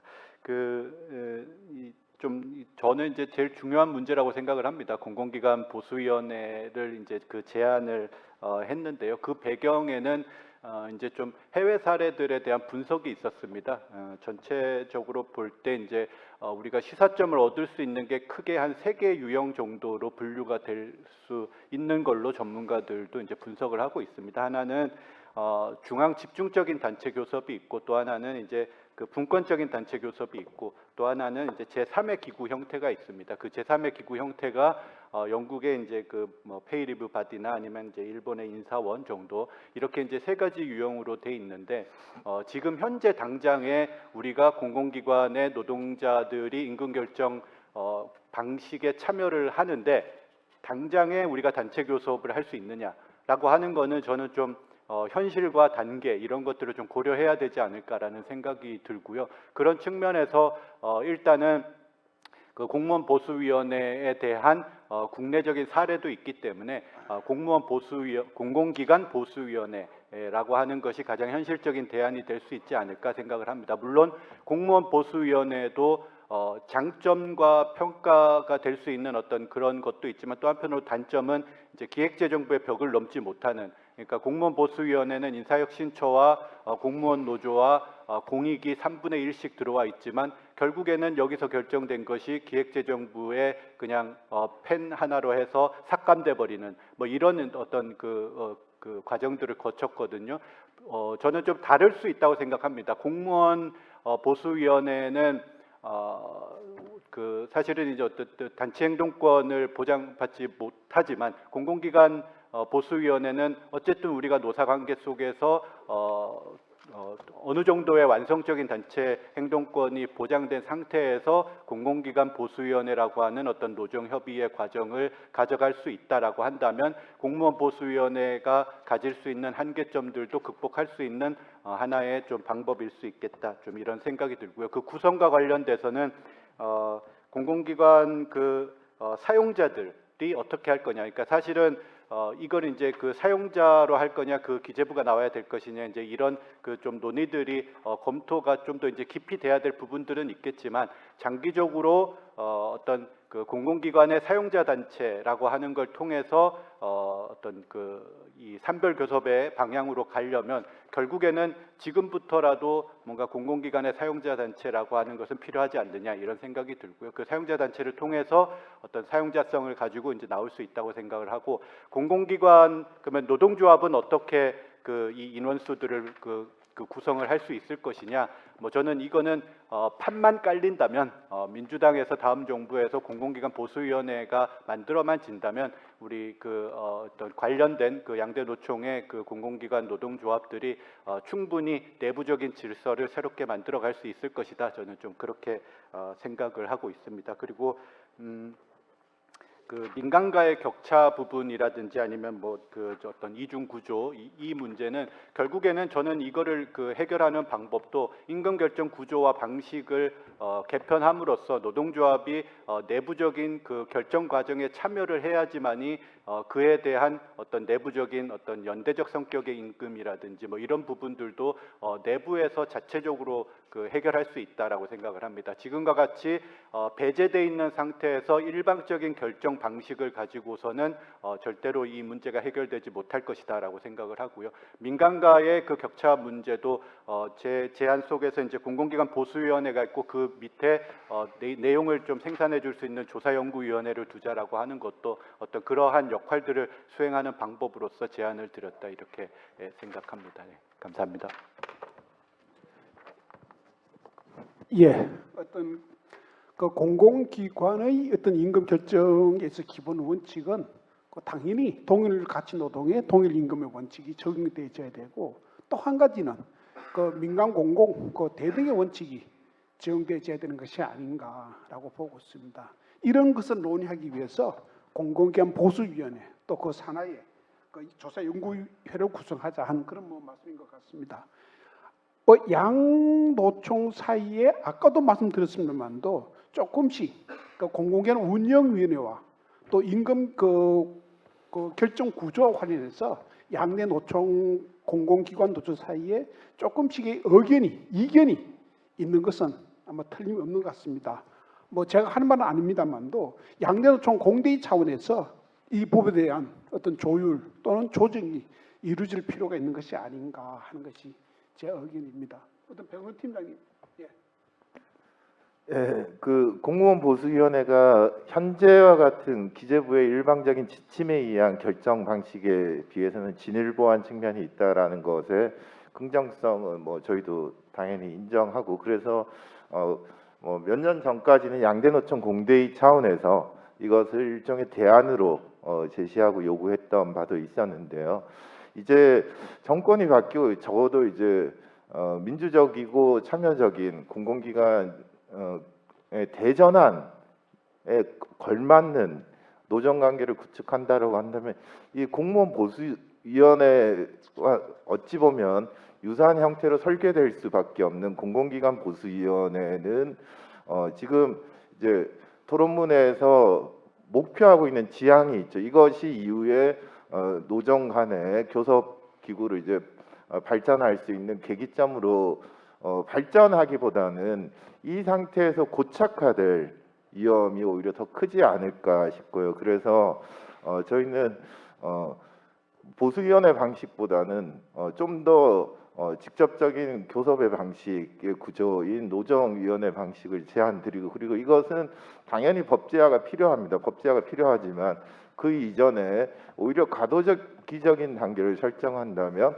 법제화되지 않은 상황에서 그러면 이제 결의된 효력에 있어서는 공고적 효력을 아마 갖게 될 테지만 현재 공무원 보수위원회 역시도 법제화가 되어 있는 공무원 보수위원회 역시도 결의되는 상황은 공고적 효력밖에 갖지 못하는 한계가 있기 때문에 오히려 노정위원회를 비법제화된 상황에서 먼저 운영해 가는 방식이 더 바람직하지 않을까 생각을 하고 그리고 앞서 남태섭 실장님께서도 말씀을 하셨고 그리고 우리 플로어에 계신 우리 현장 동지들께서도 의문이 좀 드실 수 있는 부분 우리가 과연 정부와 상대로 교섭할 만큼 준비가 되어 있는가라는 것에 있어서 뭐 내부적으로 이거 고민거리긴 하지만 실제로 우리는 그러한 경험들을 해보지 못했고 그것이 정책적인 방향으로 구조화된 방향으로 제도화가 된다라고 한다면 우리는 충분히 해낼 수 있는 역량을 가지고 있다라고 생각되고요. 그래서 뭐 양대노총 공대위 그리고 우리 현장 대표자 동지들뿐만 아니라 현재 상황에서 뭐 기업별 노조주의, 뭐 실리주의라고 비판받고 있기도 하지만 실제로 우리 현장 대표자는 다 알고 있습니다. 현재 상황에서 우리가 얻을 수 있는 실리라는 것은 없다라는 것을 이미 현장에서도 뼈저리게 느끼고 있기 때문에 노정교섭이라는 구조가 제도화되고 마련된다라고 한다면 충분히 전체 공공기관 노동자들의 대표성을 발휘하는 방식으로 우리 내부에서 조정하고 그리고 통제할 수 있는 능력이 우리 스스로에게 충분히 있다라고 생각하고 있습니다. 예. 그 이제 두 분 발제자 분에게 좀 마이크를 넘기겠습니다. 아까 박명준 박사님께서 발제를 하시면서 공공기관 노조들은 노동 유의권밖에 없다. 그 교섭권과 단체 행동권, 노조 그 단체 단결권과 단체 행동을 갖고 있지만은 그 단체 교섭권이 없다라고 했지만은 사실상 단체 행동권도 제대로 보장되지 못하고 있는 어떻게 보면 좀 헛개비 비슷한 그 역할을 하고 있는데 아까 임금 격차까지 하면서 말씀하시죠. 예. 네. 오늘 오랜만에 이런 또 진지한 자리를 이렇게 넓게 가지니까 굉장히 저도 공부도 많이 되고 아주 좋은 것 같습니다. 뭐 지금 양대 노총에서 입장이 공공기관 보수위원회냐 아니면은 노정위원회냐 사실은 이렇게 쟁점을 좀 부각시키는 것도 저는 논의의 진전을 위해서 굉장히 좋은 것 같아요. 예. 현실적으로 뭐가 적실하냐, 그러니까 우리가 얻을 수 있는 최대치를 얘기를 해도 갈까 말까인데 그 밑에 얘기를 하면 거기서 고착되는 거 아니냐 이런 우려 배동산 선생님 말씀도 일리가 있을 것 같고요. 또 우리 남태섭 실장님 사실상 우리의 역량이나 지금의 여러 가지 조건을 봤을 때 일단은 이룰 수 있는 것 선을 상대적으로 좀 더 가까운 걸 하자고 하시는 것도 의미가 있는데 뭐 제가 뭐가 낫다라고 말씀드리기는 그런데 어쨌든 이런 방식으로 지금처럼 굉장히 획일적이고 경직된 임금 결정 방식이 바뀌어야 된다. 우리가 인터액티브하게 사실은 민주사회에서 이해당사자들의 대표권을 갖는 이해 당사자들의 참여와 소통에 의해서 합리적인 그리고 유연한 임금이 만들어지면서 그리고 사실 임금 결정은 임금 인상 결정뿐 아니라 임금 구조 결정이 사실 가치가 있죠. 근데 이제 임금 구조 결정은 사실은 굉장히 중장기적인 조사와 사실 논구를 통해 가지고 임금 구조를 만들어내고 하는 건데 임금 구조 내지 체계 문제죠. 이제 그 문제는 사실은 단기간에 그렇게 되는 문제가 아닙니다. 다만 지금 벌어지고 있는 공공부문 우리 정규직화하는 과정에서 발생한 이제 여러 가지 문제점들이 저는 임금 구조나 체계에 대한 어떤 포괄적인 답을 찾아가려는 노력을 사실 하지 않고 굉장히 직접적으로 그래서 그리고 이제 또 그런 거버넌스 자체도 굉장히 뭐랄까 일관되지 못한 방식으로 진행이 되면서 궁극의 새로운 불평등을 낳는 방식으로 결과됐잖아요. 그래서 임금 구조 개혁까지 포함하는 그리고 임금 인상 결정까지도 다 포함하는 그런 식의 인터랙티브한 어떤 메커니즘을 만들자.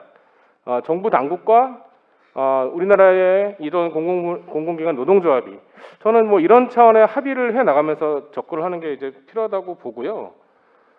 근데 이제 이게 교섭으로 가게 되면 사실은 박철 선생님 방금 노동 3권 말씀하셨는데 이게 상층에 이제 센트럴라이즈된 교섭을 우리가 현행 노동법상의 지위를 부여받는 교섭을 하게 되면은 사실 파업도 이제 부여를 받죠. 근데 이제 제가 이제 독일에서 좀 살아본 적이 있는데 독일에서 보면은 이제 공공부문에서 그런 식의 교섭을 합니다. 근데 오랫동안 이제 임금을 많이 공공부문은 독일에서 계속해서 임금이 억제됐던 가장 낮게 인상이 된 그런 영역인데 노동시간 줄이는 걸 가지고 한 노동시간 10여 분 줄이는 문제 가지고 한 달 정도 파업을 한 적이 있었어요. 근데 물론 그거는 단지 그 이슈 하나만이 아니라 오랫동안 누적된 어떤 노동계의 불만이 쌓여서 그때 이루어진 건데 그런 한 달 동안의 파업을 이제 독일 사회는 감내를 하거든요. 시민들이 다 여러 가지 이제 쓰레기 안 치우고 뭐 이런 문제 생긴다 하더라도 감내를 하는데 모르겠습니다. 이제 우리 사회에서 그런 것들에 대한 시민적 인내나 이런 것들이 또 어떻게 얼마나 만들어질 수 있을지 그리고 그런 것들을 다 같이 공감해 나가면서 이 시스템 자체를 얼마나 정당화시켜주고 인정해 나갈지 모르겠는데 저는 이제 그런 류의 굉장히 다양한 문제들까지 우리가 같이 염두에 두면서 이 시스템 개혁을 하는 쪽으로 움직여 나가야 된다. 그리고 어쨌든 그런 방향으로 전 가야 된다는 거에 대해서는 굉장히 기본적으로는 이제 저도 발제도 말씀드렸지만 동의하고요. 아까 우리 권은혜 선생님이신가요? 공공운수노조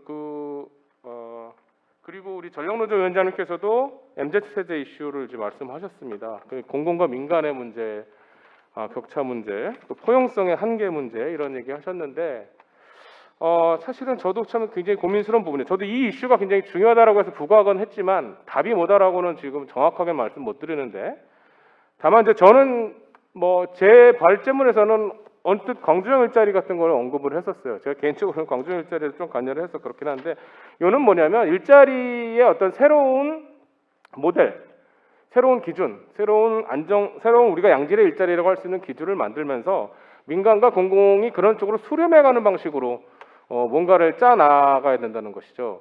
그랬을 때 글쎄요, 그거를 이제 무슨 효력 확장 제도 같은 걸 활용해가지고 민간에 적용하게 할지 아니면은 무슨 민간과에 대한 어떤 민간의 일자리, 공공의 일자리 기준을 어떻게 법적으로 마련해가지고 민간이 공공보다 떨어지지 못하게 만든다든지 이런 방식 여러 가지 제도적인 것도 있을 수 있을 텐데 어쨌든 저는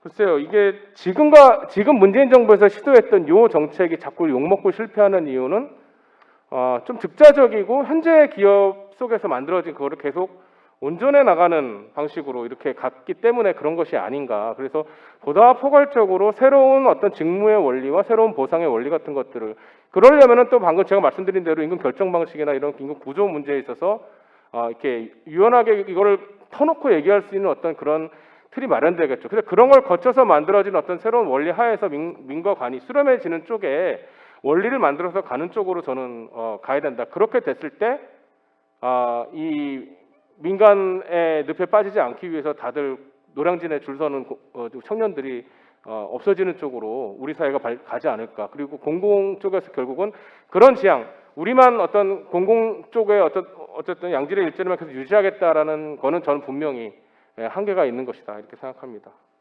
네, 뭐 시간이 많이 없으니까 일단 여기까지 하겠습니다. 예. 예, 고맙습니다. 네, 그 질의를 안 해주셔서 감사합니다. 그 제가 코멘트를 하나 두 개 하고 하겠습니다. 그 남 실장님이 이제 국가 소유권 기구를 어떻게 둘 것인가 기재부에 다들 불만이 있으니까 독립행정위원회를 만든다고 한 게 남 실장님이나 우리 배 팀장이 똑같은데요. 약간 모순된 게 있어 고민을 더 해보시라는 측면에서 남 실장님은 독립행정위원회를 설치하고 민간위원장을 두신다고 했는데 그게 위원회든 독임제이든 독립행정청을 두면은 당연히 민간 출신으로 뽑으면 그거는 공직자겠죠. 그래서 민간 출신이 들어가면 모를까 민간위원장은 맞지 않는 용어인 것 같고요. 이제 배 팀장님 이제 고민하신다고 하는데 여기도 똑같아요. 국무총리 독립행정위원회를 만든다고 해놓고 국무총리하고 공동위원장제를 어떻게 두죠? 그거는 불가능한 얘기이죠. 그럼 국무총리가 단일의 행정기관을 책임지는 건데 맞지 않는 것이어서 고민을 해보시는. 되게 왜 이런 고민을 하시는지는 알겠는데 고민을 해보시라는 얘기고. 이제 제 말씀드리겠습니다. 그래서 아까 정의당에서 말씀하신 것처럼 소유권 기구라고 하는 거는 우리 공공기관은 본질적으로 가지고 있는 숙명 같아요. 국가가 소유권을 가지고 있는 거. 그래서 대신 국가라고 또는 국민을 대신해서 누군가가 소유권 행사를 해야 되니까 정부가 대리해서 행사하는 건 어쩔 수 없다는 건 뭐 분명한 것 같고요.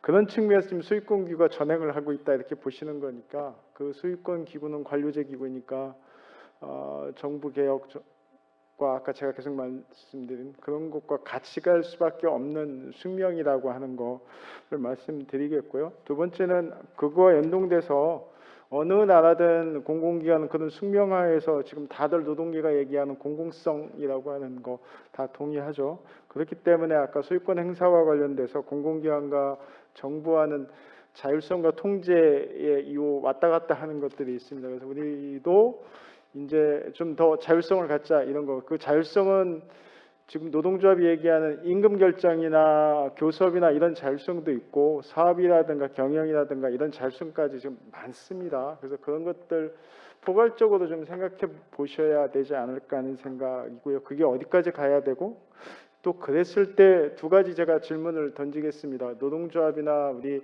공공기관의 구성원은 국민을 위해서 어떤 책임과 책무를 질지 대답을 해야 될 것 같고요. 그게 뭐 지속 가능성도 있을 수도 있고 CSR일 수도 있고 뭐 여러 가지가 있습니다. 두 번째 정치권에 제가 질문하겠습니다. 최상의 국가 소유권을 행사하는 거는 정치권입니다. 결국은 대통령이나 국회겠죠. 그분들이 여기 나오신 분이 다 답변을 못 하실 건데 제가 연구자로 보면은 거기에 답변을 하셔야 돼요. 그러니까 와서 아무리 좋은 제도 개편을 한다 하더라도 국가 소유권자들이 좋은 지배구조라고 하는 제도를 개편하면서 그걸 운용하는 사람들을 선임할 때 시장에서는 그 시장에 작동하는 거죠. 근데 결국은 아까 제가 미국의 대통령제를 얘기했듯이 좋은 사람을 선임하고 그걸 담보해내는 거. 저는 절차는 문제가 없다고 생각해요. 그것들은 우리나라의 집권자들이 고민하시고 공공기관을 불가피하게 아까 마추카토 정의당도 얘기하셨는데 그 방향이 맞습니다. 맞을 때 그 민주적 지배구조를 통해서 공공기관이 사회적 책무나 공공성을 확보하도록 누가 운영하죠? 사람이 운영하는 거죠. 최고의 정권을 잡으신 분들이 그런 좋은 분들, 자율과 능력이 있는 분을 보내는 것. 노동조합도 그걸 인정하셔야 될까고 저는 봐집니다. 좋은 사람을 보내라라고 하는 것들. 그걸 통해서 공공성을 강화하는 것이 첫 출발이 아닌가 하는 생각 들어 보입니다. 이상입니다. 감사합니다. 예, 고맙습니다. 어떤 그 선거, 특히 어떤 그 대선이라는 것은 우리 사회의 그 하나의 전환의 결정점이다라고 이야기할 수 있고 시대적 과제가 제한되고 또 공감대를 형성해 나가는 그런 장이기도 하다라고 말씀드릴 수 있습니다. 정치란 것이 단순히 유권자들의 어떤 요구에 그냥 그대로 그냥 그대로 따라가는 그냥 파퓰리즘이 아니라 새로운 정책을 제안하고 또 정책을 통해서 우리 사회에 갈등의 균열선을 만들어내고 또 그 속에서 지지자들이 갖다가 결합하고 동원하는 그런 과정으로서의 정치가 아닌가 하는 생각도 하고 있습니다.